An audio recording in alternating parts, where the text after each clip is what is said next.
Brooklyn Nine-Nine is a genuinely rare thing, a police comedy on TV. But we wouldn't expect anything less innovative from co-creators Dan Goor and Mike Schur, two maestros of the modern workplace comedy, with each show developing fiercely loyal followers. When it was announced that the comedy, starring Andy Samberg, was on the chopping block, fans rose up, immediately linked arms fight off its cancellation. And after a short period on the television ash heap, NBC came through and basically said, "We'll take it from here," which was music to the creators' ears. As the show went through the ringer over the past week, Goor, who serves as showrunner, naturally went through a wide range of emotions as he navigated cancellation, renewal and all points in between. He tells Deadline he was also floored by the support from fans, particularly A-listers like Lin-Manuel Miranda, Mark Hamill and Guillermo del Toro. As the show wraps up its run on Fox with tonight's season finale, Goor recalls the whole roller coaster journey, looks ahead to new life on NBC, and sizes up the show's unique relationship with viewers and how it has evolved over 5 seasons. Deadline: where were you and what was your reaction when Fox announced the cancellation? Dan Goor: not to be crude, but when I got the actual phone call I was in the bathroom, which somewhat limited my reaction, physically. Emotionally, I was devastated. I love our cast and crew, I love making the show with them, and I love the show. That said, I was aware there was a distant chance that we'd be picked up by another platform, and that kept me from feeling the full weight of the news. I was kind of in a weird state of shock, sadness, and more shock. Deadline: and where were you and what was your reaction when NBC announced that they would pick it up? Goor: I was in my kitchen, trying to make myself feel better by reading all the amazingly nice things people were writing on Twitter.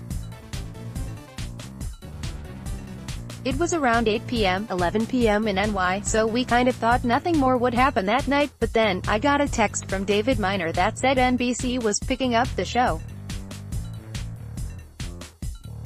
I literally screamed. I was so happy. So excited. It was pure joy. Then I had a bunch of very happy phone calls with Berlina Igbauki, who was so key to making this happen, Mike Schur, David Miner, and a very, very happy Andy Samberg. Then I wrote thank you emails to Tracy Pacosta, hero, and Bob Greenblatt, superhero, because they did so much work to move the show over to NBC. It was incredible.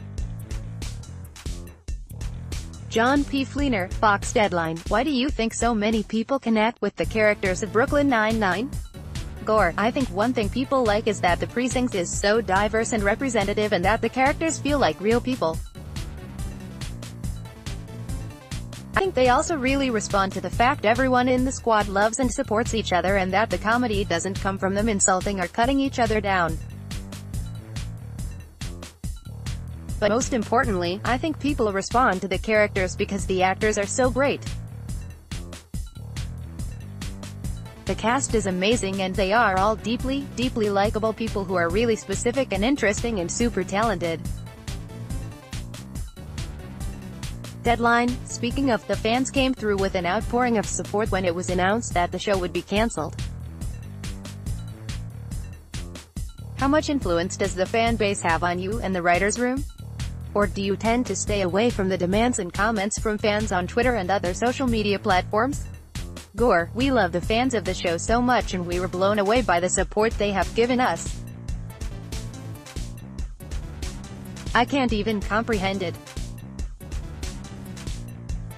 To answer your question, I would say that we are definitely aware of the fans as we're writing the show, but we try not to let them dictate what a storyline or character development would be. That said, we are very sensitive to how they feel about the characters and the show, and we're conscious of not doing anything to destroy that bond. The truth is, we are fans of the characters, too, so I think our ideas for stories sometimes overlap with theirs. I hope that doesn't sound corny. John P. Fleener, Fox. Deadline: the diverse and inclusive storytelling folded into the show is done well, which I think makes the show great, but when you first created the show, how mindful were you with that, and were you worried that people would see it as a case of tokenism? Goor, I wasn't ever worried about that. When Mike Schur and I created the show, we chose to set it at an NYPD precinct in Brooklyn because that was a very diverse workplace and surrounding community in real life. Representing people from different backgrounds didn't feel forced, it felt accurate.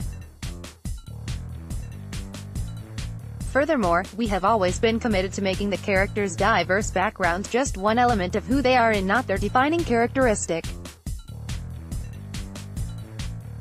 We always believed that if we made the characters fully realized human beings and not 2D representations of an ethnic background or sexual orientation, they would come off as real and grounded and not as tokens.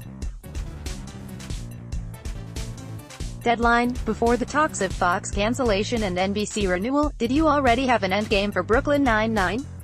Goor, I have a very general sense of an endgame, more an idea of where I want the characters to end up in life than any specific stories or arcs. John P. Fleener, Fox. Deadline. Because of what the show went through in the past week, Season 5 can be considered a landmark season.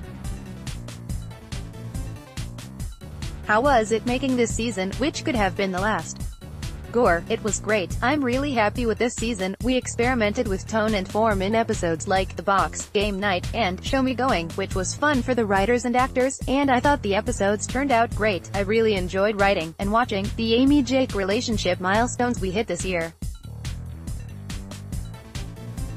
Another highlight of the year was the episode in which Rosa came out as bisexual.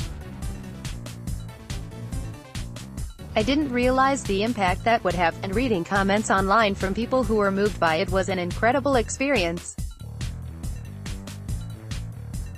But weirdly, the most defining aspect of making the Season 5 has nothing to do with making it. The most defining aspect was being cancelled and reborn and seeing our fans' outpouring of love and support. That made Season 5 feel absolutely magical. John P. Fleener, Fox. Deadline. With the season finale, Jake and Amy, would you have been satisfied if it were the last episode? I would not have been dissatisfied.